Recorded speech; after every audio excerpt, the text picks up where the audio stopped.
Drowning is usually linked with water, but some tragedies don't involve it at all. In this video, we'll explore 5 real stories of the most disturbing drownings that did not involve water. These cases will show how unexpected and tragic these events can be.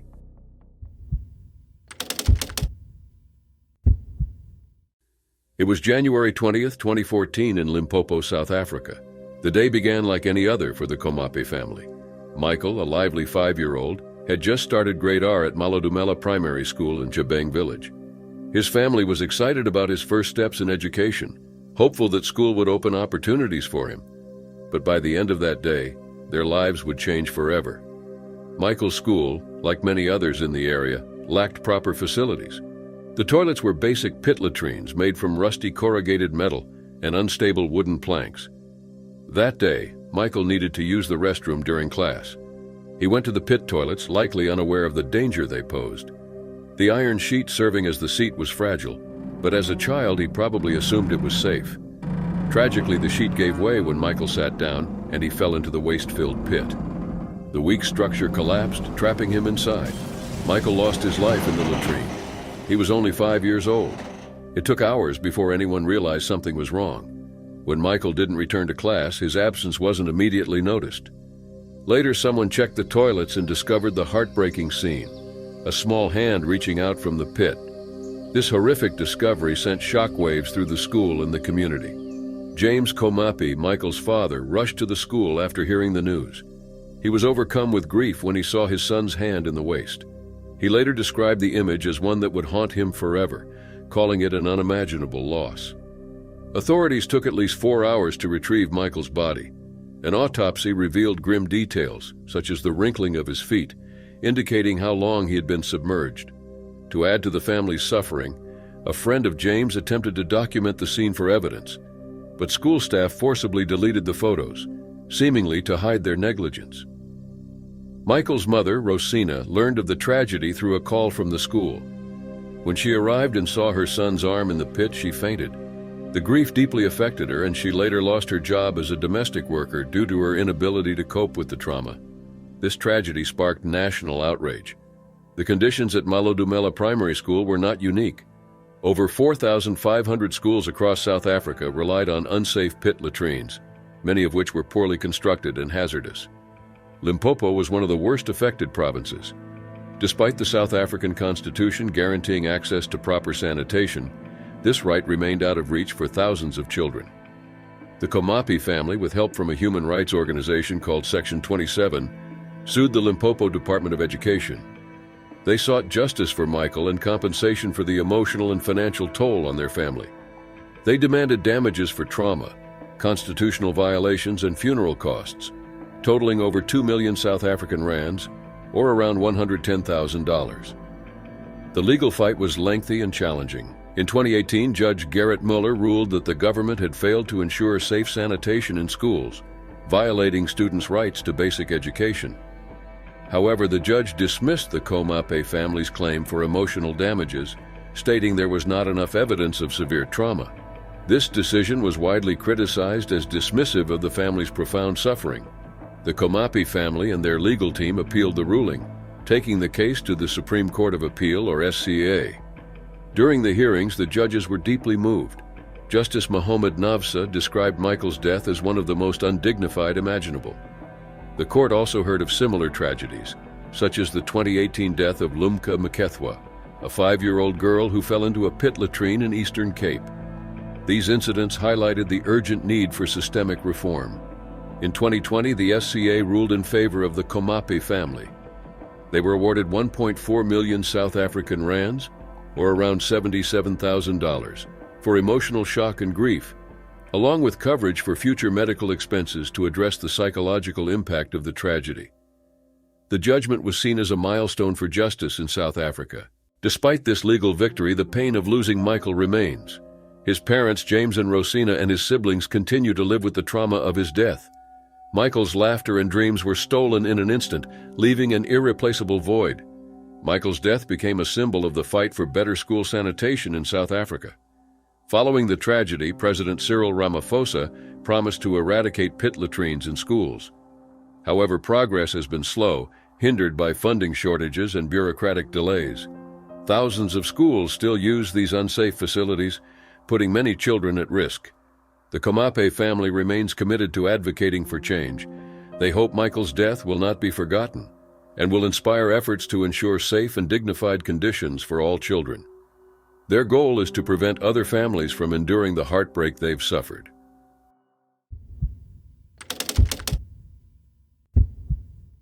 On July 26, 2016, in Laketown Township, Michigan, tragedy struck a small agricultural company, leaving a young family shattered.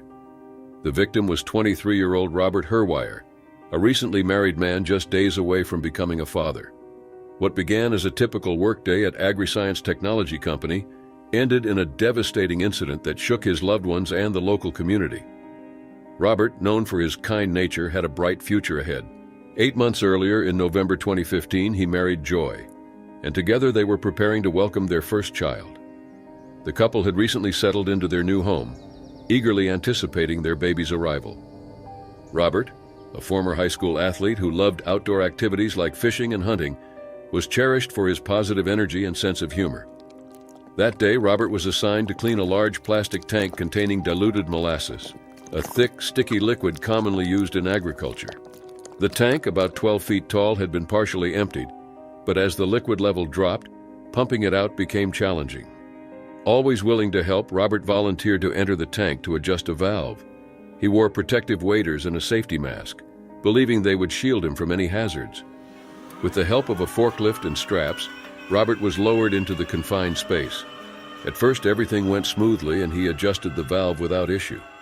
But as he began to climb out, something went wrong. According to Kevin de Herrera, a co-worker assisting him, Robert suddenly stopped moving. Despite Kevin's attempts to call out to him, Robert remained unresponsive, standing motionless near the tank wall. Kevin tried to lift him out using the straps but was unable to do so. Realizing the severity of the situation, Kevin ran to get help. The company owner, David Alexander, quickly responded. Using an electric saw, David and Kevin cut a hole in the tank's side to reach Robert, who had slipped into the molasses. It took several minutes to pull him out, during which Robert was submerged in the dense liquid. Time was critical, and every second mattered. Once he was out, Robert's mask was removed and his co-workers began CPR. Emergency responders arrived shortly after and transported him to Holland Community Hospital. Despite their efforts, Robert could not be revived and was pronounced dead. The news was devastating, especially for Joy, who was just a week away from giving birth. Robert's father, Brian Herwire, expressed the family's immense sorrow, stating that Robert had so much to live for, particularly his child. Friends and relatives remembered him as someone who brought joy to others and genuinely cared for people. An investigation by the Michigan Occupational Safety and Health Administration, or MIOSHA, was launched to determine the cause of the accident and whether safety protocols had been followed. Concerns were raised about the protective gear Robert used and whether it was sufficient for the task. There was also speculation about the role of fumes inside the tank. Molasses can release gases in confined spaces, reducing oxygen levels and potentially causing dizziness or loss of consciousness. It remains unclear if this contributed to Robert's collapse or if another factor was involved. The official cause of death was determined to be drowning. Medical examinations confirmed that Robert had inhaled molasses while submerged. This detail underscored the severity of the risks involved in his task and the need for improved safety measures. In the aftermath, Robert's family and friends came together to support Joy and the unborn baby. A GoFundMe page set up by his sister-in-law raised over $12,000 within days to help cover funeral expenses and provide financial assistance. Messages of condolences poured in from the community, reflecting the impact Robert had on those around him. On July 30th, a funeral service was held at Bethany United Reformed Church. Family, friends, and co-workers gathered to honor Robert's life, sharing their grief and memories of the young man who had touched so many lives.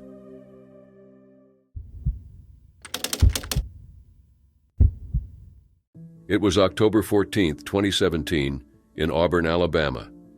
The Andrews family, parents Tracy and Corey and their 6 children, was spending the afternoon at Brewster's Real Ice Cream, a popular family spot. Among the children was Sadie Grace Andrews, a lively 3-year-old with blonde hair and an infectious smile. Sadie, the third youngest, was known for her playful energy, love of singing, and curiosity about the world. She was a joy to everyone around her.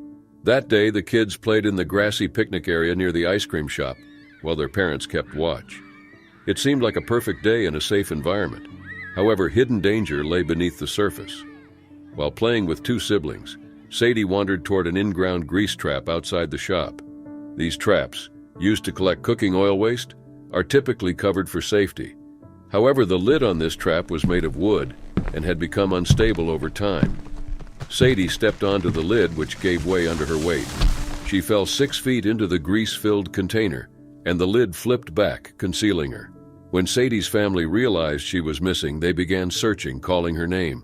Within about 10 minutes, her father noticed the grease trap lid was slightly open. When he looked inside, he discovered Sadie. He pulled her out and immediately sought help. A young employee from the shop performed CPR while waiting for emergency responders. Sadie was rushed to East Alabama Medical Center, but despite all efforts, she could not be revived. Her sudden loss devastated her family, who remembered her as a loving, joyful child with a strong faith and zest for life. The tragedy shook the local community, as well as the owners of Brewster's Real Ice Cream, Lance and Kara Latham. In a public statement, the Lathams expressed their heartbreak and extended condolences to the Andrews family and their employee who had tried to save Sadie. In the aftermath, the Andrews family sought accountability. They filed a lawsuit against Brewster's and the manufacturer of the grease trap lid, Tough Tide Incorporated, citing negligence. Their attorney, J. Cole Portis, emphasized that Sadie's death was preventable. The Andrews family also worked to prevent similar tragedies. Their advocacy led to the passing of the Sadie Grace Andrews Act in Alabama. The law requires grease trap covers to be made of durable materials and equipped with locking mechanisms for safety. This legislative effort was a way to honor Sadie's memory and prevent future accidents. Despite their advocacy, the Andrews family was heartbroken to learn of a similar incident in Rochester, New York, where another 3-year-old child fell into an unsecured grease trap and tragically died. For Corey Andrews, the news was a painful reminder of their loss. The incident reinforced her belief in the need for a nationwide law, as it was heartbreaking to see another family endure the same tragedy. Through their nonprofit organization, Sadie's Hope Ministries, the family provides support to others grieving the loss of a child. The nonprofit offers care packages and resources to help families navigate their pain.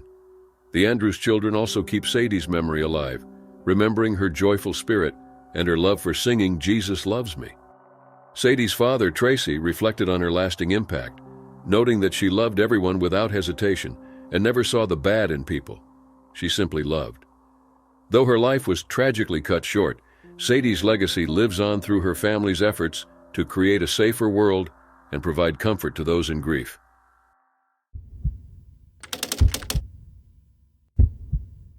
It was August 17, 2000, at the Ford Transit van plant in Southampton, England. This factory, a major site for producing the famous vans, was bustling with activity. Among the workers was 30-year-old Christopher Shute, a technical advisor employed by Philip Services Europe Limited, a contractor for the plant. Christopher's role involved troubleshooting technical issues at the facility. However, that day, a tragic accident would claim his life, an event both preventable and devastating. At the center of the plant's paint recycling system was a 100,000-gallon tank, designed to collect and process overspray paint for reuse. From the beginning, the system had issues, frequently malfunctioning and causing overflows of a solvent-based rubberized paint mixture used as an undercoat for the vehicles. The tank's design posed significant hazards. Elevated 2.4 meters off the floor and accessible only by ladder, its top lacked guardrails and was often slippery with paint residue. Despite these dangers, no major safety improvements were made. Alarmingly, a prior incident had already exposed the risks when another worker fell into the tank while cleaning it. Though that worker survived, it was a clear warning that the tank was unsafe. On that morning, Christopher was called to handle yet another overflow. Foam and paint were spilling over the tank, and one of its lids had been removed, leaving an opening. The surface was slick, and the gap was hard to see under the layers of paint. Climbing the ladder, Christopher stepped onto the tank's surface to investigate. A colleague stood below, observing as he cautiously moved across the slippery top. Tragically, Christopher lost his footing and slipped through the uncovered opening into the tank. The colleague tried to help, reaching out to grab him, but the surface was too slick. Christopher disappeared into the tank where the thick paint mixture made it impossible to climb out.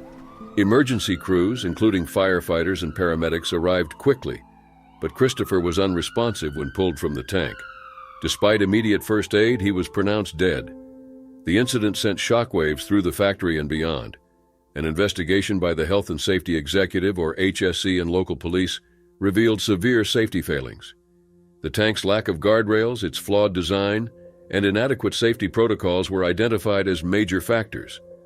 Ford and its contractors had been aware of the risks, but failed to take meaningful action, even after the earlier incident. The case went to Winchester Crown Court, where Ford Motor Company and two contractors, Peter Preston and Paul McKenzie, faced charges under the Health and Safety at Work Act of 1974. Preston and McKenzie, responsible for worker safety, initially faced more serious charges but later pleaded guilty to failing to ensure proper safety measures. Ford admitted to breaching safety regulations, acknowledging they had not provided a safe work environment. The company was fined £50,000 to £300,000 for endangering its employees and £250,000 for putting others at risk. They were also ordered to pay £46,688 in legal costs. Preston and McKenzie were each fined £5,000, a penalty criticized by many as inadequate given the seriousness of the incident. Mr. Justice Stuart McKinnon, who presided over the case, condemned the lack of safety measures, calling the accident entirely unnecessary and waiting to happen. While he criticized Ford's systemic failings, he explained that the fines were based on the defendant's financial situations and were not intended to measure the value of a human life. For Christopher's family, the court's decision provided little comfort. His sister, Ann Gundry, spoke out about the perceived injustice, especially the decision to drop more severe charges against Preston and McKenzie. She expressed frustration that the full details of the case were not heard in court. The family pursued a civil lawsuit against Ford and the two contractors, seeking further accountability. Ann described the incident as a result of systemic negligence and demanded answers about the circumstances that led to her brother's death. In response to the tragedy, Ford implemented changes to improve safety. Guardrails were added around the tank, and safety protocols were updated to prevent similar incidents. However, these changes came too late for Christopher. His death became a reminder of the consequences of neglecting workplace safety.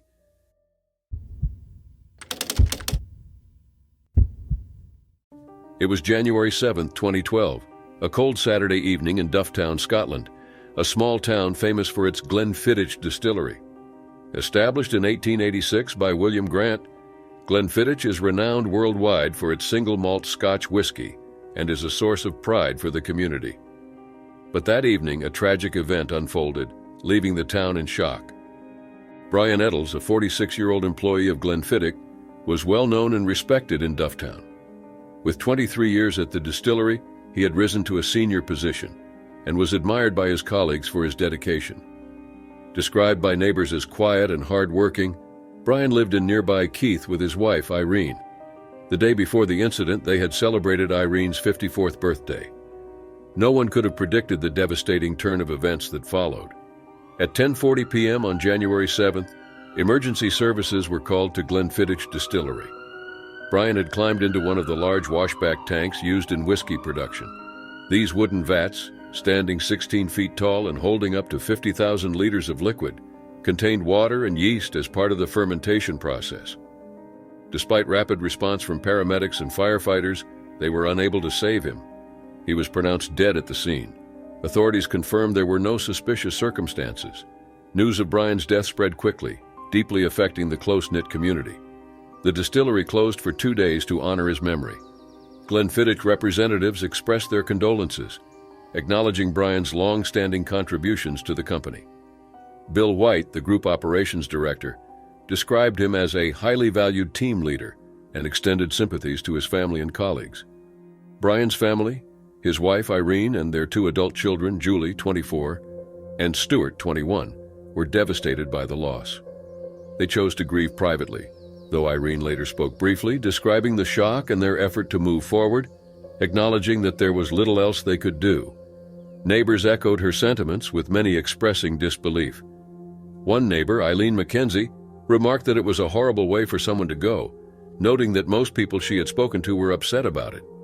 Even those who didn't know Brian well were affected. A waitress at a local pub, the Commercial Hotel, remembered him as a quiet man who occasionally stopped by for a meal or drink. Although nobody at the pub knew him well, as he lived in Keith, he had seemed nice enough. The news left everyone shaken up. Brian had joined Glenfiddich in 1989 and spent over 2 decades contributing to its success. As a team leader for the last 6 years, he gained the respect of colleagues for his leadership and expertise. His dedication to the distillery reflected the strong bond between Glenfiddich and the Dufftown community. The incident raised questions about Brian's struggles, which had not been apparent to those around him. Friends and neighbors described him as steady and kind, making his sudden actions that night all the more puzzling. Speculation arose about whether he had been silently battling inner challenges or dealing with pressures from work or personal life. However, no clear answers emerged. Local officials, including Councillor Michael McConaughey, expressed condolences, noting the profound impact of the event on the community. While the incident highlighted the importance of mental health awareness and workplace support, no public discussions on these issues followed. For the workers at Glenfiddich, the aftermath of Brian's death was particularly challenging.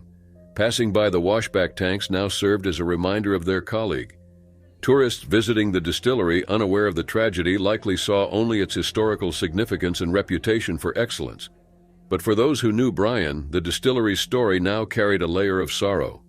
Brian's death left a lasting impression on Dufftown.